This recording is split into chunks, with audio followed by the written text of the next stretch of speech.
Some people aren't gonna like this. They just aren't. Oh But God, here we go. Seth retiring now solidifies Crim 6 as the GOAT.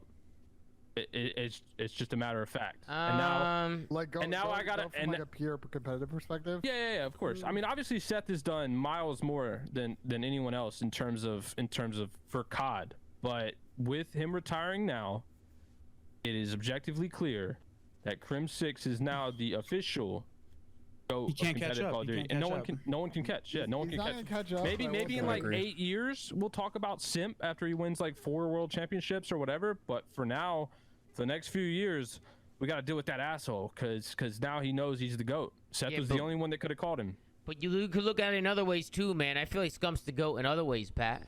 You know, but we're competitive. We're talking about pure competition. If we're talking about straight competition, well then, I think it might. What about Damon? What about Damon? Well, Crim just beats him in terms of overall wins, like, and longevity. Crim just has the best argument. Yeah, but are we going? But why? Wins and the most longevity. Let me ask y'all something. Why do you guys make your top I'm gonna intervene in based off just like I'm just gonna let them achievements, get their point. No other sort of like because Pat. That's what we played for. I mean, it's all of it though. It's money earned. It's literally, and money earned's a hard argument because of the inflation of prize pools over time, right? Like, it's a really hard argument to make a money earned thing in a fair argument. So, but it's everything. I mean, it's wins, it's world championships, it's longevity. Well, think about so Pat, I wanted to ask you, like, think about the NBA, right? Like, I know that you think, who do you think is the best to ever do it? You think LeBron James, right? You think LeBron James is the best to ever do it. James. Right. So the way you're talking about COD is just that it just doesn't make sense for the way you view other sports, you know? Like, it just doesn't. Zuma fucking got him right here. Statistically, LeBron beats everyone. I doesn't know what to say about he's got it. the most points in the playoffs. He's gonna probably maybe have the most grand finals appearances when he's done, if he wins a few more. He's up there in rings. He's gonna end with like 40,000 plus points, 11,000 plus rebounds, 11,000 plus assists. He just did it all, and he had every achievement. But when it comes to the trophies, right. Because Seth has had every achievement. Seth has had every achievement that Porter's had too. He's won everything Porter's won. But he's won 8 less events and 2 less world championships. I'm not disagreeing. Okay, I'm just gonna interview right here. I saw this last night. Want to make a clip on it in terms of the GOAT conversation. So for me, could be some bias in there. I personally think Damon is the GOAT of COD. If not Damon, then yes, Scump, and I'll tell you why. If we're looking statistically wise, it would be Crim 6. Most championships, most money earned, whatever, all that good stuff. But if you think about it from a technical standpoint, if we take Black Ops 2 out of the equation, and there might be one more COD, but if we take Black Ops 2 out of the equation, what other games would you say that Crim 6 was a top 10 player in the game? Even for most of them, after Black Ops 2, what games would you say he was a top 15 player in the game?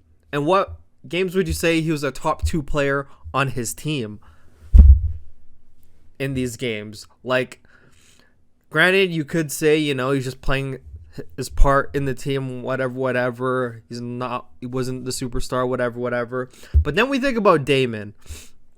Damon not only has 3 world championships as well. He's the first one to get that. Not only that, but all of his are on land. There's not the asterisks of like the Modern Warfare champs, which was at home. All 3 of his were on land. He won the first one. He went from being the main slayer to selflessly switching roles so Formal could be that main slayer superstar on his team. And he played his role. And not only did he play it, but he was still able to shine. Playing a team player role, kind of playing like the bitch role, honestly, kind of like for most of the time on like that dynasty team, like doing like the scrappy shit. That was literally Damon. Like, I literally watched an Optic team. They were literally winning maps just because like their 4 players were better than these 4 players. Like, like they could just raw skill everybody. But yeah, Damon went from being the main slayer to being a kind of bitch, you know, fucking OBJ player. He was literally the OBJ player, and he was still able to shine. You could say he doesn't have the most championships. Well, he stopped earlier.